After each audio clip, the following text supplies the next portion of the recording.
الحمدللہ رب العالمین والصلاة والسلام علی سید الانبیاء والمرسلین۔ الحمدللہ آج ہم نے 29ویں سپارے کی سماعت کی۔ 29ویں سپارے کا آغاز سورۃ الملک سے ہوتا ہے۔ سورۃ الملک وہ سورت ہے کہ جو تلاوت کرنے والے کو عذاب قبر سے بچاتی ہے۔ سورۃ الملک کی جو فضیلتیں احادیث کے اندر وارد ہوئی ہیں ان میں کچھ تو عام ہیں، یعنی ان میں کوئی خاص وقت کا ذکر نہیں ہے کہ نبی علیہ الصلوۃ والسلام سورہ ملک تلاوت فرماتے تھے۔ کچھ وہ ہیں کہ جن کے اندر حضور علیہ الصلوۃ والسلام نے خاص وقت بھی بیان فرمایا ہے، وہ ہے رات کا وقت۔ لہٰذا سورۃ الملک اگر رات کے وقت پڑھی جائے تو دونوں طرح کی احادیث پر عمل ہو جائے گا، یعنی جس میں وقت کا ذکر ہی نہیں ہے اور جس میں وقت کا ذکر ہے تو ظاہر ہے کہ دونوں پر عمل ہوگا۔ لہٰذا سورۃ الملک رات کے وقت پڑھنے کو معمول بنا لیں۔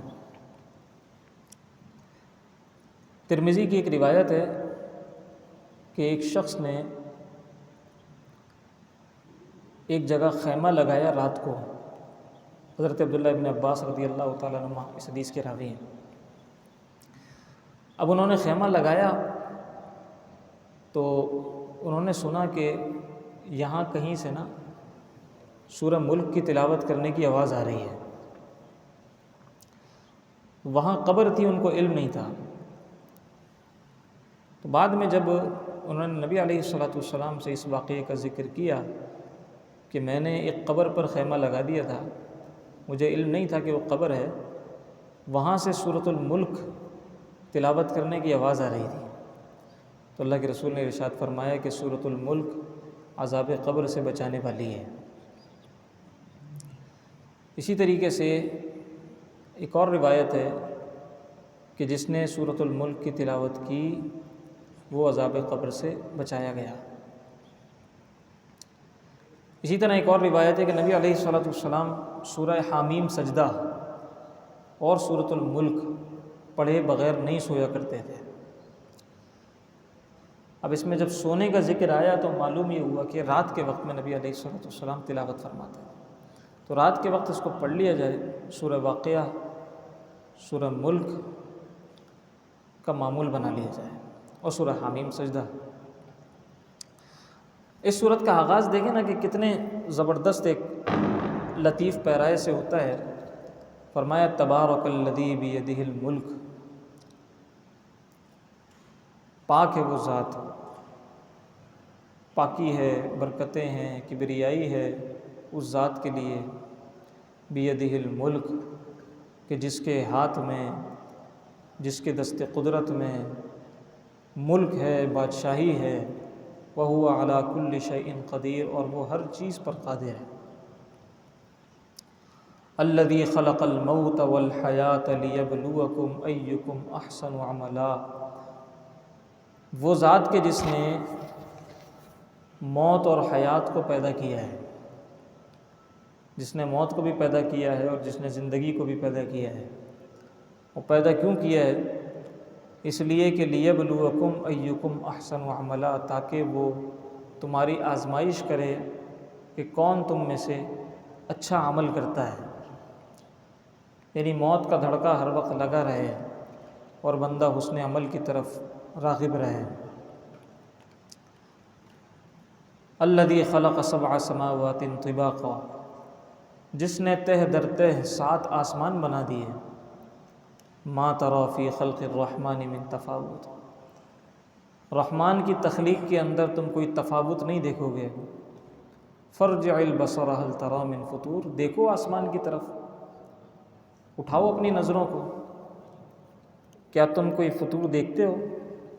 ثم ارجع البصر کرتین ینقلب الیک البصر خاسئا وهو حسیر، پھر دیکھو اپنی نظر اٹھا کر، ثم ارجع البصر کرتین، 2 مرتبہ دیکھو، بار بار دیکھو، ینقلب الیک البصر خاسئا، پلٹ کر تمہاری نظر تمہارے پاس خائب و خاسر ہو کر واپس آ جائے گی۔ لیکن رحمان کی تخلیق کے اندر آسمان کی بناوٹ کے اندر تمہیں کسی قسم کا کوئی تفاوت نظر نہیں آئے گا۔ یہاں ہم ایک بلڈنگ چھوٹی سی بناتے ہیں تو بغیر پلر کے ہمارے لیے بنانا مشکل ہو جاتا ہے، اللہ تعالیٰ نے آسمان کی چادر کو بغیر پلر کے پھیلا دیا ہے، ذرا غور تو کریں۔ تو یہ سب غور کرنے کی باتیں ہیں، کوئی پلر نہیں ہے، کوئی چیز نہیں ہے، آسمان کی ایک چادر پھیلی ہوئی ہے۔ کوئی اس طرح چھت بنا کر تو دکھا دے کہ جس کے اندر کوئی پلر نہ ہو۔ تو اس میں کئی ساری نشانیاں اللہ رب العزت نے اپنی بیان فرمائی ہیں اور اپنی طرف راغب کیا ہے اور غور و فکر کی دعوت دی ہے۔ جیسے فرمایا کہ اولم یروا الی الطیر فوقہم صافات ویقبضن ما یمسکہن الا الرحمن، کہ یہ لوگ نہیں دیکھتے ان پرندوں کی جانب کہ جو ہوا میں معلق ہیں، ان کے پر کبھی کھلے ہوتے ہیں کبھی بند ہوتے ہیں اور ہوا میں وہ لٹکے رہتے ہیں۔ کہا ما یمسکہن الا الرحمن، انہیں کس نے روک کر رکھا ہوا ہے سوائے رحمان کے؟ کس کی طاقت ہے کہ کسی کو ہوا میں معلق کر دے بغیر کسی سہارے کے؟ تو ہم تو یہ دیکھ رہے ہیں کہ ٹھیک ہے بھائی پرندہ اڑ رہا ہے، یہ بھی تو دیکھو کہ وہ ہوا میں کس طرح معلق ہوا ہے اور کس کی طاقت ہے کہ جو اس کو ہوا میں روک لے۔ پھر اسی طرح آگے فرمایا کہ قل ارأیتم ان اصبح ماؤکم غورا فمن یأتیکم بماء معین، کہ اگر تمہارا پانی زمین کے اندر چلا جائے، ابھی تو اوپر ہے نا، سمندر میں پانی ہے، دریاؤں میں پانی ہے، جب چاہتے ہو لے لیتے ہو، استعمال کر لیتے ہو، اگر یہ سارا زمین کے اندر چلا جائے تو کوئی روکنے والا ہے؟ کوئی بھی نہیں ہے۔ اور پھر کون پانی کو لا سکے گا؟ کوئی بھی پانی کو نہیں لا سکے گا۔ تو ایک ایک چیز کو اللہ رب العزت نے بیان فرما کر اس پر غور کی دعوت دی ہے کہ یہ دیکھو دنیا ہم نے تمہارے لیے بنا کر برتنے کے لیے تمہیں دے دی ہے، اگر ہم چاہیں تو یہ ساری چیزیں پل میں تہس نہس ہو کر رہ جائیں، کوئی روکنے والا نہیں ہے، کوئی پوچھنے والا نہیں ہے۔ پانی زمین میں چلا جائے، تمہاری طاقت نہیں ہوگی کہ تم پھر اس کو نکال لو، لیکن ہم نے تمہارے لیے زمین کے اوپر رکھا ہوا ہے تاکہ تم استعمال کرو۔ تو غور بھی تو کرو اور پھر رب تعالیٰ کی طرف آ جاؤ۔ سورہ قلم شروع ہوتی ہے نون والقلم وما یسطرون، قلم کی قسم کھائی، وما یسطرون، اور جو قلم کی سطریں ہیں جو لکھتا ہے اس کی قسم ارشاد فرمائی۔ قلم بہت عظیم شے ہے، لہٰذا قلم کا احترام ضروری ہے۔ اگر ہم چاہتے ہیں کہ ہمیں علم آئے اور علم بھی علم نافع آئے تو قلم کا احترام کریں۔ لوگ قلم کا احترام نہیں کرتے۔ اسی قلم کی چلے تعبیر جو ہمارے پاس ہے، چھوٹا سا ایک پین ہوتا ہے، پیانو کا پین ہوتا ہے، اس سے بھی ہم لکھتے ہیں، اس کو پھینکیں نہیں، اس کو پاؤں میں نہ لے کے آئیں، اس لیے کہ اس سے ہم لکھتے ہیں، اللہ کا نام لکھتے ہیں، اللہ کا کلام لکھتے ہیں۔ با ادب با نصیب ہوتا ہے۔ تو جو جتنا زیادہ ادب کرتا ہے، آپ دیکھیں نا مصلی کا ادب کیوں ہے؟ اس لیے کہ اس پر نماز پڑھتے ہیں۔ مصلی کے اوپر رکھ کے ہم چپل رکھ کے کھڑے نہیں ہوں گے۔ مصلی پر کوئی چپل رکھ کے کھڑا ہوگا تو بندہ بولے گا کہ بھائی تم کیا کر رہے ہو؟ اس پر نماز پڑھتے ہیں۔ اس لیے کہ اس پر نماز پڑھ رہے ہیں، اس کا احترام ہے۔ کہنے کو تو وہ بھی ایک عام قالین سی ہے، عام چادر سی ہے، اسی کپڑے کی چادر بنا لیں، اسی کپڑے کا مصلی بنا لیں۔ ایک عام چادر کو اگر آپ مصلی بنا لیں تو ظاہر ہے پھر آپ اس کا احترام کریں گے۔ ایک چادر جو کہ اللہ کے ذکر کی محفل میں بچھائی جاتی ہے، اس پر لوگ چپل رکھ کر نہیں چلتے، اس کا احترام کرتے ہیں۔ وہی چادر اٹھا کر یہ جو ڈیکوریشن والے ہیں، یہ کسی گانے بازی کی محفل میں بچھا دیں، کسی شادی میں بچھا دیں، سب اس پر چپل رکھ کر چلیں گے۔ چادر وہی ہے، جب ذکر اللہ کی محفل میں بچھ گئی تو اس کا احترام، اور جب کسی شادی کی تقریب میں بچھ گئی تو کوئی بھی اس کا احترام نہیں کرتا۔ گویا چادر بھی اپنے نصیب پر جو ہے وہ رشک کرتی ہوگی جب وہ ذکر اللہ کی محفل میں بچھتی ہوگی کہ لوگ اس کا احترام کرتے ہیں۔ تو ہر وہ چیز جو ہمیں اللہ کی یاد دلاتی ہے، اللہ کی طرف لے جاتی ہے، اس کا احترام ہے۔ یہاں تک کہ یہاں تک کہ اگر کوئی مصلی کی توہین اس وجہ سے کرے کہ اس پر نماز پڑھی جاتی ہے، اس پر عبادت کی جاتی ہے، اور اس کی توہین کرے، وہ کافر ہو جائے گا۔ اگر کوئی مصلی کو اٹھا کر پھینک دے کہ اٹھاؤ پھینکو اس کو، کیا ہوتی ہیں نمازیں، بیکار باتیں ہیں ساری، معاذ اللہ، وہ مصلی کی توہین کر دے تو یہ کفر ہے، حالانکہ مصلی تو کوئی ایسی شے نہیں ہے۔ اسی طرح اگر کوئی صاحب علم کی توہین اس وجہ سے کرے کہ یہ قرآن بیان کرتا ہے، یہ صاحب علم ہے، اسی لیے کہتے ہیں کہ صاحب علم کی توہین بندے کو کفر تک لے جاتی ہے۔ لہٰذا ہمارے ہاں جو صاحبان علم کو غیر موقر کیا ہوا ہے اور ان کی توہین کھلے عام کی جاتی ہے کہ بھئی ان کو کیا پتہ ہے مولوی صاحب، تو اس سے بچنا چاہیے۔ یہ جو مزاج ہمارے معاشرے کے اندر بن گیا ہے کہ صاحبان علم کی توہین کی جاتی ہے، یہ مزاج بہت خطرناک ہے، اور یہی وجہ ہے کہ پھر بے راہروی پھیلتی ہے، لوگ دین سے برگشتہ ہو جاتے ہیں۔ اس سے بڑی مصیبت اور کیا ہوگی کہ بندے سے دین چلا گیا، بندے سے دین چھین لیا گیا۔ وہ ایک شخص تھا نا، ایک واقعہ کبھی سنا تھا یا پڑھا تھا، پتہ نہیں اس کی کتنی تصدیق ہے، لیکن ہے بہرحال اس کے اندر عبرت۔ ایک شخص تھا، اس نے کہا، وہ ایک مسجد میں امام تھا، اس نے کہا کہ بھائی میں ایک دن ایسا کرتا ہوں کہ بے وضو نماز پڑھاتا ہوں۔ اب اس نے نماز پڑھا دی بے وضو جا کر، تو کسی نے کچھ بھی نہیں بولا، اس نے کہا ہو گئی نماز، میرے اوپر تو اللہ کا کوئی عذاب نہیں آیا۔ پھر اس نے اس کو عادت بنا لیا، وہ بے وضو نماز پڑھانے لگ گیا اور اس طرح کی الٹی حرکتیں کرنے لگ گیا کہ میں بھی تو دیکھوں کہ یہ دین کتنا سچا ہے، اللہ کا عذاب آتا بھی ہے کہ نہیں آتا۔ اس نے کہا مجھ پر تو اللہ کا کوئی عذاب نہیں آیا، اس نے دین چھوڑ دیا، وہ کسی اور مذہب کو اختیار کر کے اس میں چلا گیا۔ تو بعد میں کسی صاحب علم سے، اور صاحب علم بھی وہ کہ جسے اللہ نے حکمت سے بھی نوازا، اس سے اس کی ملاقات ہو گئی، ٹکراؤ ہو گیا۔ اس نے کہا کہ بھائی تم تو بڑے اللہ والے تھے، اور تم تو ایک مسجد میں امام بھی تھے، تم تو دین کے مقتدا تھے، یہ کیا ہوا اچانک، تم دین سے ہی پھر گئے؟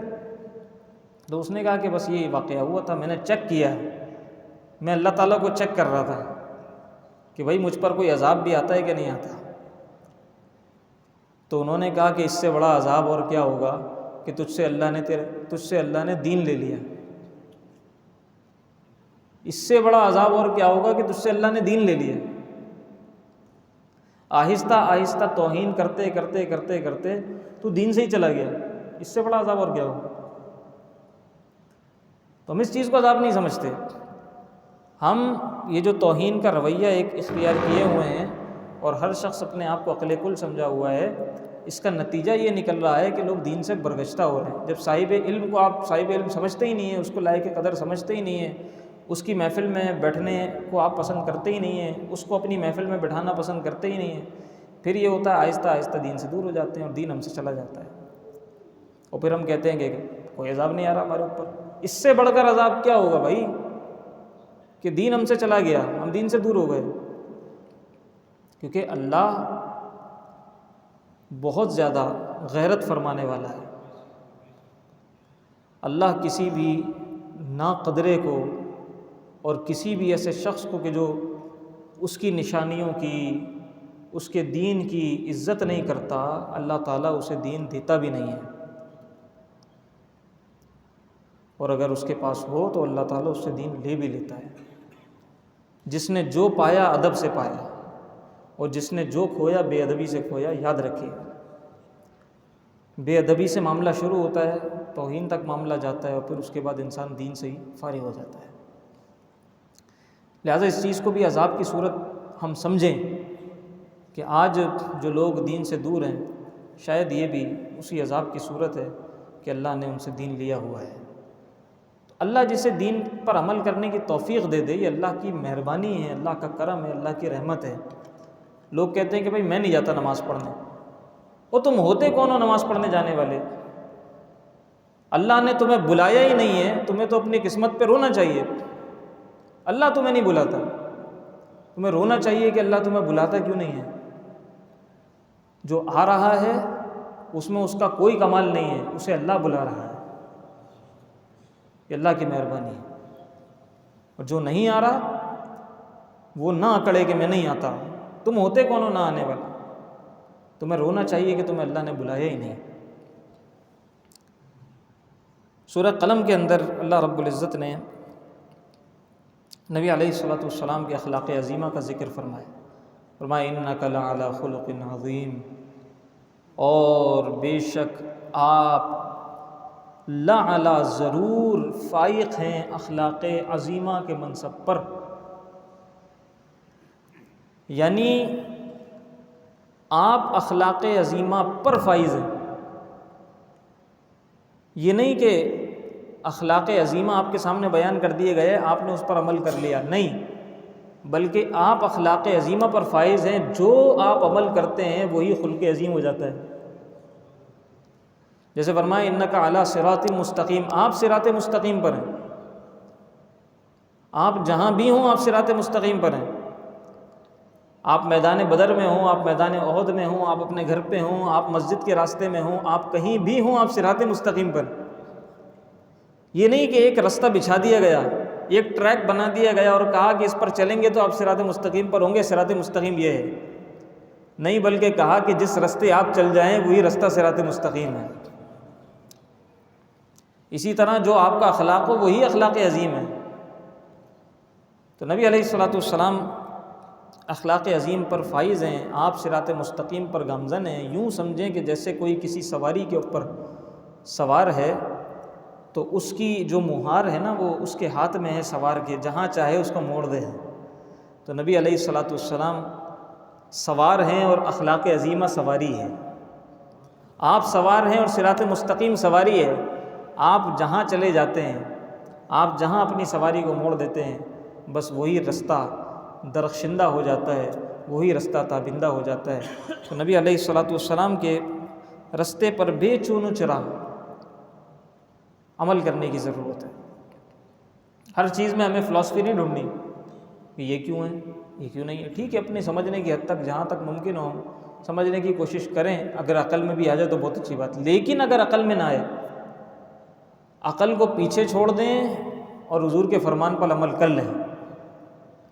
یہ نہیں کہ جو عقل میں آئے گا اس پر عمل کریں گے، نہیں، جو عقل میں آ جاتا ہے فبیہ، نہیں آتا تو عقل سے معذرت کریں، عشق کی منزل پر چلیں اور حضور کے فرمان پر ہو بہو عمل کر لیں، اسی میں عافیت ہے۔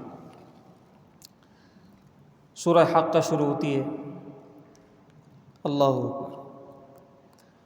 سورہ حق کے اندر اللہ رب العزت نے ویسے تو کئی ساری باتیں ذکر فرمائی ہیں، اہم ترین ایک منظر اللہ نے بیان فرمایا ہے، دل دہلا دینے والا اور رونگٹے کھڑے کر دینے والا۔ اگر ایمان کی طاقت اتنی ہو تو یہ سن کر دل ڈر جائے، دہل جائے۔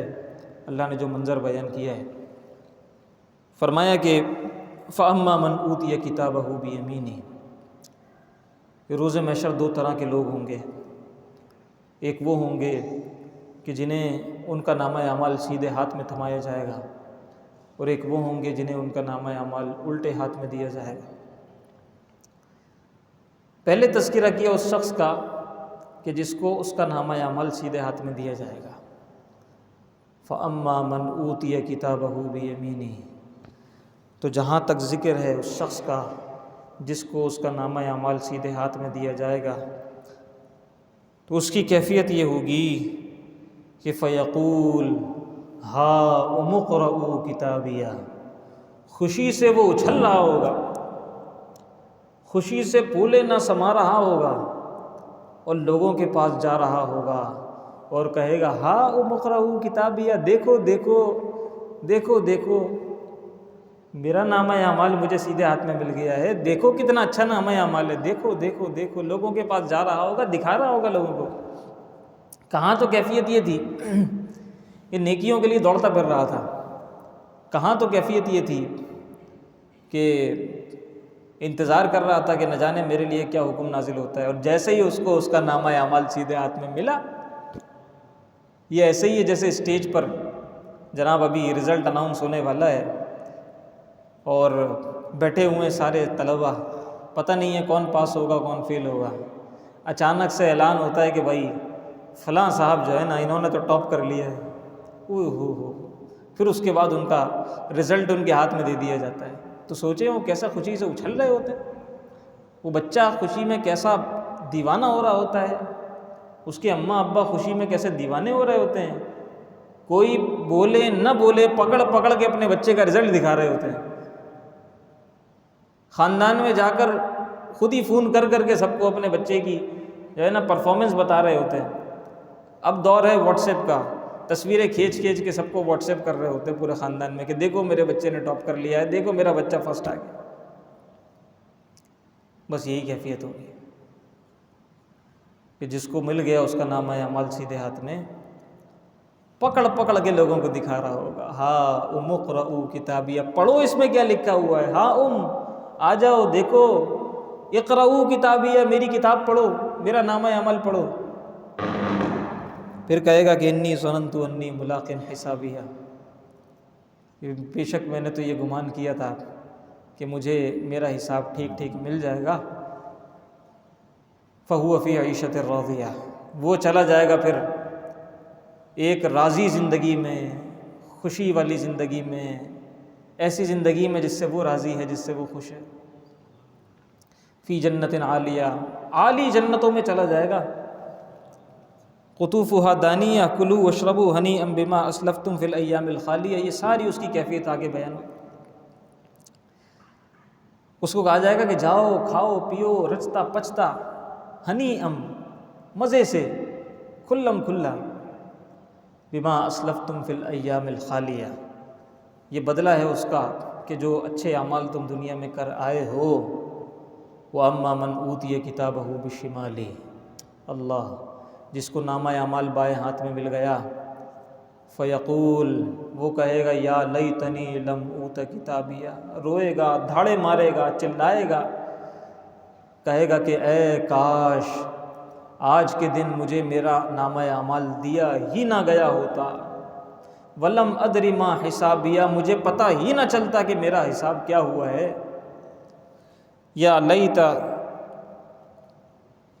یا لیتہا کانت القاضیہ، اے کاش جو موت میری آئی تھی اس نے میرا قصہ تمام کر دیا ہوتا، مجھے یہاں تک نہ پہنچایا ہوتا، میں دوبارہ نہ اٹھا ہوتا، میں آج میدان محشر میں حاضر نہ ہوا ہوتا، میرا حساب نہ ہوا ہوتا، نامہ اعمال نہ ملا ہوتا۔ ما اغنی عنی مالیہ، آج کے دن تو میرا مال بھی کام نہیں آیا، کیا کیا اتنا مال جمع کر کے، مال دے کر خلاصی کروا لوں، مال دے کر چھٹکارا پالوں، نہیں، مال بھی کام نہیں آیا۔ ہلک عنی سلطانیہ، جو بادشاہت، جو روب دبدبا میں نے دنیا میں قائم رکھا تھا، میں بدماشی کیا کرتا تھا، میں لوگوں سے لڑتا تھا، میں لوگوں کو اپنی طاقت کا بھرم دیتا تھا، اپنے تعلقات کا بھرم دیتا تھا، کچھ کام نہ آیا۔ ہلک عنی سلطانیہ، میرا روب و دبدبا سب غارت ہو گیا، سب برباد ہو گیا، روتا پھرے گا وہ، نہ مال کام آ رہا ہے، نہ میری کوئی سلطنت کام آ رہی ہے، نہ میرا کوئی روب و دبدبا کام آ رہا ہے۔ پھر اللہ تعالیٰ فرشتوں کو حکم فرمائے گا خذوہ فغلوہ، پکڑ لو اسے، خذوہ، پکڑ لو اسے، فغلوہ، اس کے گلے میں توق ڈال دو، ثم الجحیم صلوہ، پھر لے جا کر اسے جہنم میں پھینک دو، ثم فی سلسلۃ ذرعها 70 ذراعا فاسلکوہ، اسے باندھ دو زنجیروں کے اندر، ایسی زنجیر کہ جس کا جو چوڑائی ہے، جو اس کا ذراع ہے، وہ ذراع 70 ذراعا، 70 گز ہے۔ 70 گز کتنا ہوتا ہے؟ 70 گز، 70 گز چوڑی زنجیر کے اندر اس کو پکڑ کر باندھ دو، پورا بندھ جائے گا وہ، پھر اسے پکڑ کے جہنم میں پھینک دیں گے، گھسیٹ کر لے جائیں گے۔ انہ کان لا یؤمن باللہ العظیم، پھر اللہ تعالیٰ فرمائے گا کہ یہ ایمان نہیں رکھتا تھا اس عظیم دن کے اوپر۔ ولا یحض علی طعام المسکین، اور مسکینوں کو کھانا کھلانے پر یہ لوگوں کو ابھارتا نہیں تھا، اور اس کی اپنی طبیعت بھی نہیں چاہتی تھی۔ تو یہ پھر ساری چیزیں اس کی بیان ہوئی۔ یہ ہولناکیوں کا تذکرہ ہے، یہ تذکرے ہمیں آخرت کی یاد دلاتے ہیں، ہمیں رلاتے ہیں، ہمیں عمل پہ ابھارتے ہیں۔ ان پر توجہ کرنی چاہیے، کبھی کبھی قیامت کا منظر اپنی آنکھوں میں لانا چاہیے، اور اپنے اعمال پر نظر کرتے ہوئے یہ دیکھنا چاہیے کہ میدان محشر میں کس جگہ کھڑا ہوں۔ اللہ کی بارگاہ سے جب ندائیں اور صدائیں آ رہی ہیں، جہنم جنت کے فیصلے ہو رہے ہیں، تو میں کس طرف جانے والا ہوں؟ میرا نامہ اعمال مجھے کون سے ہاتھ میں ملنے والا ہے اور میرا کیا ہونے والا ہے؟ پھر ٹھیک ہے، اللہ کی رحمت بے کراں ہے، اللہ مہربان ہے، اللہ نواز دے، اللہ معاف کر دے، حضور مہربانی فرمائیں، کرم فرمائیں، توجہ فرمائیں، شفاعت فرما دیں، اور پھر حضور کے بعد دیگر انبیاء شفاعت کر دیں، شہداء شفاعت کر دیں، علماء شفاعت کر دیں، اولیاء شفاعت کر دیں، کہیں سے کوئی سبب بن جائے، کہیں سے کوئی نجات کا آسرا ہو جائے۔ اللہ نے اتنی شفاعتیں رکھی ہوئی ہیں۔ کسی اللہ والے کو دنیا میں پانی بھی پلا دیا نا، تو روز محشر اس کے پاس جائے گا، کہے گا یاد ہے اس دن آپ کو پانی پلایا تھا؟ کہے گے ہاں ہاں ہاں یاد آیا، ذرا آج میری شفاعت تو کر دیں، آج ذرا مجھے بخشوا تو دیں، تو وہ کام آ جائیں گے۔ جو گزری تھی بات کہ ان نیک لوگوں کی، نیکوکاروں کی دوستی روز محشر بڑا کام آئے گی، بہت کام آئے گی۔ تو دنیا میں کسی نہ کسی ایک نیکوکار کو تلاش کر کے اس کی صحبت ضرور اختیار کریں، اس کی دوستی ضرور کریں، اس سے محبت ضرور کریں، یہ محبت آخرت میں بچا لے گی انشاءاللہ۔ آگے سورہ معارج شروع ہوتی ہے، سأل سائل بعذاب واقع للکافرین لیس لہ دافع من اللہ ذی المعارج۔ اللہ بلندیوں والا ہے، تعرج الملائکۃ والروح الیہ فی یوم کان مقدارہ 50,000 سنہ۔ قیامت کے دن کی مقدار بیان کی ہے کہ کتنا بڑا ہوگا، 50,000 سنہ، 50,000 سال کے برابر وہ ایک دن ہوگا۔ 50,000 سال کے برابر وہ ایک دن ہوگا۔ آج ہم دیکھیں نا، 50 سال جس کی عمر ہوتی ہے، وہ تصور کرے کہ کتنے وقت میں اس کے 50 سال گزرتے ہیں، تو پھر سوچیں 100 سال کتنے عرصے میں گزریں گے، پھر 1000 سال کتنے عرصے میں گزریں گے، پھر 10,000 سال کتنے عرصے میں گزریں گے، پھر 50,000 سال کتنے عرصے میں گزریں گے۔ دن کا مطلب یہ ہے کہ 50,000 سال وہاں کھڑے کھڑے گزر جائیں گے۔ 50,000 سال اس تانبے کی زمین پر جو تپ رہی ہوگی، سورج سوا نیزے پر ہوگا، اپنے پسینے کے اندر بندہ نہا رہا ہو، وہاں کھڑے کھڑے 50,000 سال گزارنے ہیں۔ دن کا مطلب یہ ہے کہ سورج چاند، یہ وہ دن رات، یہ سب وہاں نہیں ہونا، اس لیے دن رات کا وہاں چکر نہیں ہے، بس سورج سوا نیزے پر ہے، روشنی ہے، گرمی ہے، تپش ہے، اور دن اس طرح 50,000 سال کا گزرتا جا رہا ہے۔ تو جو پھنس گیا وہ تو ایسا پھنسا کہ بس اتنی بری طرح وہ کبھی نہیں پھنسا ہوگا۔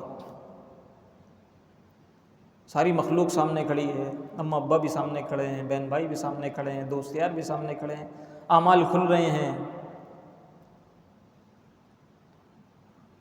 اور سارے جو راز ہیں ان سے پردہ اٹھ رہا ہے۔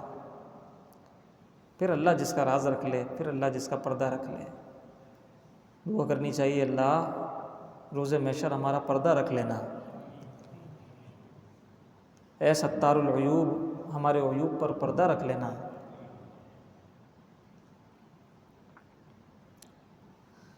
تو ہم اس لائق نہیں ہیں کہ وہاں کھڑے ہو کے اپنے اعمال کا حساب دیں، ہمارے راز لوگوں کے سامنے کھلے ہیں، ہمارا پردہ لوگوں کے سامنے کھلے، اللہ ہمارا پردہ رکھنا۔ پھر آگے چل کر ان لوگوں کا ذکر کیا جن پر یہ دن بہت شدید ہوگا۔ پھر کہا الا المصلین، جو نماز پڑھنے والے ہیں نا، مصلین ہیں، نمازی لوگ ہیں، وہ بچ جائیں گے۔ اور پھر مصلین بھی کون سے والے؟ الذین هم علی صلاتہم دائمون، جو پابندی کے ساتھ نمازیں ادا کرتے ہیں۔ والذین فی اموالہم حق معلوم، جو یہ سمجھتے ہیں کہ ان کے مال کے اندر سائل اور محروم کا بھی حق ہے اور ان کا حق ادا کرتے ہیں۔ سائل جو مانگ رہا ہے، جو وائٹ کالر ہے، یہ والا سائل نہیں جو پروفیشنل بیگر ہے، یہ نہیں، جو واقعی مسکین ہو گیا ہے اور اس کو حالات نے اس قدر جو ہے وہ مشکل میں ڈال دیا ہے کہ وہ زمین سے لگ گیا ہے، اب وہ مانگنے پر آ گیا ہے اور کوئی چارہ نہیں ہے، اس کا بھی حق وہ سمجھے، محروم کا بھی حق وہ سمجھے کہ جس کو نہیں دیا ہے، پتہ ہے کہ یہ شخص محروم ہے، اس کے پاس نہیں ہے، اسے دے۔ ایک تو وہ جو اس سے مانگ لے، ایک وہ جو مانگے نہیں لیکن پتہ ہو کہ یہ محروم ہے، اس کو بھی دے، اور یہ سمجھے کہ ہمارے مال میں ان کا حق ہے، احسان جتا کر نہ دے بلکہ ان کو دے کر ان کا احسان مانے کہ تمہاری مہربانی، تم نے ہمارے مال میں سے اپنا حق لے لیا۔ تو یہ پھر آگے ان لوگوں کا ذکر ہے۔ آگے سورہ نوح شروع ہو جاتی ہے، حضرت نوح علیہ السلام کا ذکر بہت تفصیل کے ساتھ، اور اپنی قوم کو آپ نے جو کچھ کہا اس میں سے ایک بات ہم نے بیان بھی کی تھی غالباً عصر میں، کہ ثم انی دعوتہم جہارا، اللہ تعالیٰ سے کہا اے اللہ میں نے ان کو زور زور سے بھی دعوت دی ہے، بلند آواز سے بھی ان کو دعوت دی ہے۔ ثم انی اعلنت لہم واسررت لہم اسرارا، میں نے اعلان کر کر کے بھی ان کو دعوت دی ہے اور میں نے خاموشی کے ساتھ بھی ان کو دعوت دی ہے، اور میں نے ان کو یہ بھی کہا ہے کہ فَقُلْتُ اسْتَغْفِرُوا رَبَّكُمْ إِنَّهُ كَانَ غَفَّارًا، مغفرت چاہو اپنے رب سے، وہ بڑا معاف کرنے والا ہے۔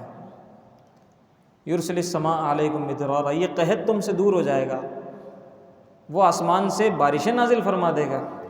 وَيُمْدِدْكُمْ بِأَمْوَالٍ وَبَنِينَ، اور تمہیں مال بھی عطا کرے گا، تمہیں اولاد بھی عطا کرے گا۔ تو ایک تو وظیفہ اولاد کا وہ تھا کہ جو گزرا تھا حضرت زکریہ علیہ السلام کے تعلق سے کہ ربی حبلی من الصالحین، حضرت زکریہ علیہ السلام کے تعلق سے جو گزرا تھا کیا تھا؟ کسی کو اگر وہ دعا یاد ہو تو بتائیں، میرے ذہن میں اس وقت نہیں آ رہی۔ بہرحال ایک وہ دعا ہے، اور پھر یہ بھی ساتھ میں ہے کہ اولاد چاہیے، مال چاہیے، استغفار کرو، استغفار کرو، استغفار سے مال بھی ملے گا، استغفار سے اولاد بھی ملے گی۔ آگے سورہ جن شروع ہو جاتی ہے۔ سورہ جن کے اندر وہ جو ایک جنات کا پورا قبیلہ آیا تھا حضور کی بارگاہ میں، مسلمان ہوا تھا، ان کا ذکر تفصیل کے ساتھ موجود ہے۔ سورہ مزمل شروع ہوتی ہے، سورہ مزمل کی تو کیا بات ہے، اس کا انداز دیکھیں نا کتنا پیارا ہے۔ یا ایھا المزمل، اے چادر اوڑھنے والے، قم اللیل الا قلیلا، قیام کیا کریں رات میں مگر تھوڑا۔ اللہ اکبر، ہم سے کہا جاتا ہے کہ قیام کرو، اٹھو، محنت کرو، حبیب نے اتنا قیام کیا ہے، حبیب کو کہا گیا ہے کہ قیام کریں مگر تھوڑا، کچھ سو بھی جایا کریں، کچھ آرام بھی کر لیا کریں، نصفہ او انقص منہ قلیلا، آدھی رات کر لیں یا اس سے بھی کم کر دیں۔ آئے ہے کتنا پیارا انداز ہے۔ او زد علیہ، چاہیں تو کچھ بڑھا بھی دیں، یعنی آپ با اختیار ہیں، چاہیں تو کم کریں چاہیں تو بڑھائیں، لیکن کچھ آرام بھی کریں۔ اللہ کے رسول اتنا قیام فرماتے تھے، حدیث میں آتا ہے حتیٰ تورمت قدماہ، اللہ کے رسول کے قدموں پر ورم آ جایا کرتا ہے، اللہ کے رسول کے قدم مبارک سوج جایا کرتے تھے، اتنا قیام فرماتے تھے اللہ کے رسول۔ تو پھر کہا یا ایھا المزمل قم اللیل الا قلیلا، کچھ تھوڑا سا آرام بھی کر لیں، قیام کچھ کم کر لیں۔ تو اللہ کے رسول سے کسی نے سوال کیا کہ یا رسول اللہ، کیا اللہ نے آپ کے اگلے پچھلے گناہ معاف نہیں فرما دیے؟ آپ اتنا استغفار کیوں کرتے ہیں؟ تو فرمایا کہ کیا میں اللہ کا شکر گزار بندہ نہ بن جاؤں؟ یعنی استغفار محض گناہوں پر توبہ کے لیے نہیں ہوتا، بلکہ اس لیے بھی ہوتا ہے کہ اللہ نے مجھے بھلائی کی، نیکی کی، عبادت کی، بندگی کی توفیق عطا فرمائی ہے، اس لیے بھی استغفار ہوتا ہے۔ یہ نہیں کہ کوئی کہہ رہا استغفر اللہ تو اس کا مطلب یہ ہے کہ یہ بڑا گناہ گار ہے، نہیں، وہ بلندی درجات کے لیے استغفار کر رہا ہے، یہ بھی ہوتا ہے۔ سورہ مدثر شروع ہوتی ہے، اس کا بھی اپنا ہی انداز ہے۔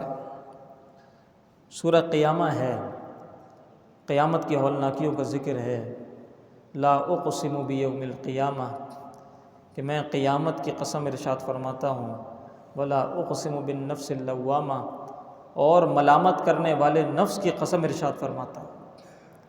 نفس تین طرح کا ہوتا ہے، ایک ہوتا ہے نفس امارہ جو انسان کو گناہوں پر ابھارتا ہے، ایک ہوتا ہے نفس لوامہ جو جب انسان گناہ کر رہا ہوتا ہے تو اس کو ساتھ میں ڈرا بھی رہا ہوتا ہے، اس کو ملامت بھی کر رہا ہوتا ہے کہ یہ تو کیا کر رہا ہے۔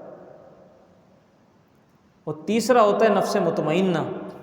نفس امارہ کا ذکر گزرا ہے 13ویں سپارے کے اندر، وما ابرئ نفسی ان النفس لامارۃ بالسوء الا ما رحم ربی ان ربی غفور رحیم، کہ یہ نفس گناہوں پر ابھارتا ہے مگر اس شخص کو کہ جس پر اللہ نے رحم کر دیا۔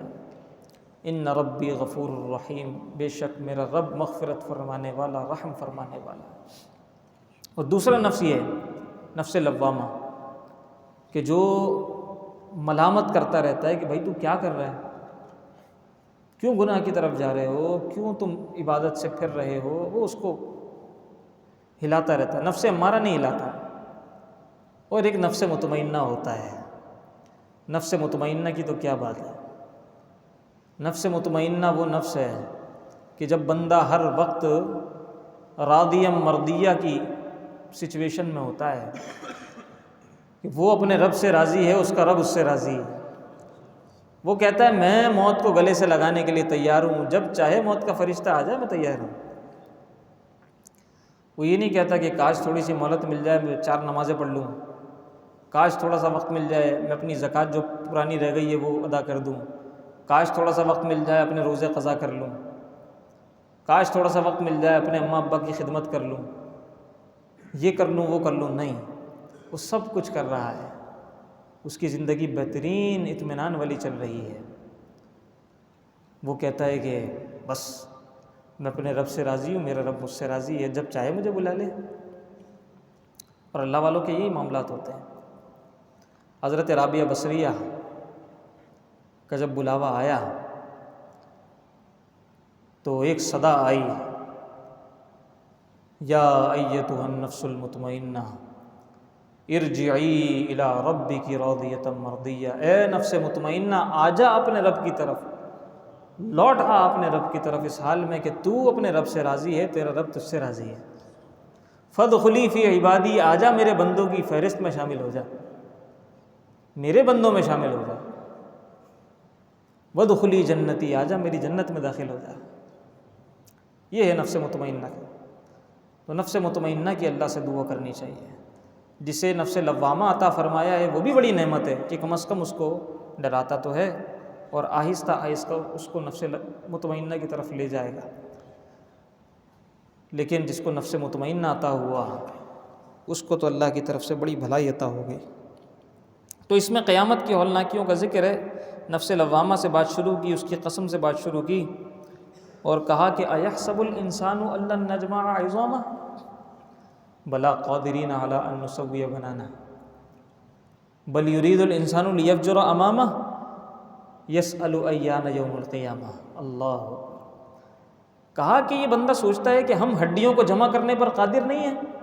ایک مرتبہ مر گیا بندہ، ہڈیاں ٹوٹ گئیں، اس کی چورا چورا ہو گئیں، اس کو آگ لگا دیں، اس کو کچل دیں، اس کو سمندر میں پھینک دیں، کہا ہم پھر جمع کر لیں گے، ہم پھر جمع کر لیں گے۔ جہاں جہاں جو جو ذرہ ہوگا وہ پھر جڑ جائے گا، پھر جمع ہو جائے گا، آ جائے گا، پھر اس کی ہڈیاں بنا دیں گے، پھر اس کو کھڑا کر دیں گے۔ بلا قادرین علی ان نسوی بنانا، ہاں ہاں ہم قادر ہیں، کیوں نہیں ہم قادر ہیں اس بات پر کہ دوبارہ اس کو سیدھا سیدھا ٹھیک ٹھیک بنا کر کھڑا کر دیں۔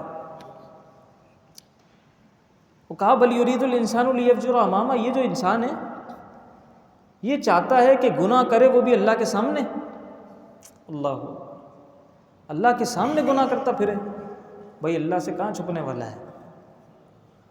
زمین کی 7 تہوں کے اندر بھی چلا جائے تو اللہ سے تو نہیں چھپ سکتا۔ کہا کہ یہ گناہ کر رہا ہے اللہ کے سامنے، چھپ رہا ہے دنیا سے، گناہ کر رہا ہے اللہ کے سامنے۔ حساب تو اللہ نے لینا ہے، حساب دنیا نے تھوڑی لینا۔ جس نے حساب لینا ہے اس کے سامنے گناہ کر رہا ہے، جس نے حساب نہیں لینا اس سے چھپ رہا ہے۔ تو یہ تو الٹی روش چل رہا ہے۔ بل یرید الانسان لیفجر امامہ، اللہ کے سامنے گناہ کر رہا ہے۔ یسأل ایان یوم القیامہ، قیامت کا دن اس سے پوچھ لے گا، قیامت کا دن اس سے پوچھ لے گا۔ فَإِذَا بَرِقَ الْبَصَرُ، جب آنکھیں خیرہ ہو جائیں گی، وَخَسَفَ الْقَمَرُ، اور قمر کو، چاند کو خسوف لگ جائے گا، وہ بے رونق ہو جائے گا، اس کی روشنی ختم ہو جائے گی۔ وَجُمِعَ الشَّمْسُ وَالْقَمَرُ، اور چاند اور سورج سب بے رونق ہو جائیں گے۔ یقول الانسان یومئذ این المفر، اس دن انسان اتنا ڈر جائے گا، انسان بولے گا ہائے آج کے دن کہاں بھاگ کر جاؤں، این المفر، کہاں ہے راستہ بھاگنے کا، کبھی ادھر بھاگے گا کبھی ادھر بھاگے گا، کہیں نہیں بھاگ سکے گا، میدان محشر میں پہنچ چکا ہوگا، کوئی بھاگنے کا راستہ نہیں ہوگا۔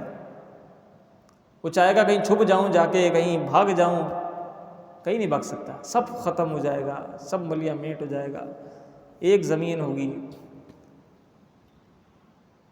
یقول الانسان یومئذ این المفر، کہے گا کہاں بھاگوں،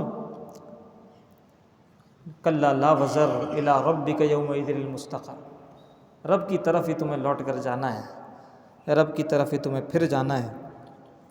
اور پھر کہا کہ وجوہ یومئذ ناظرہ، کچھ چہرے اس دن بڑے خوش باش ہوں گے، کچھ چہرے ایسے ہوں گے جو کھلکھلا رہے ہوں گے، خوش ہوں گے، رونق والے ہوں گے، اور الی ربہا ناظرہ، اپنے رب کو دیکھ رہے ہوں گے۔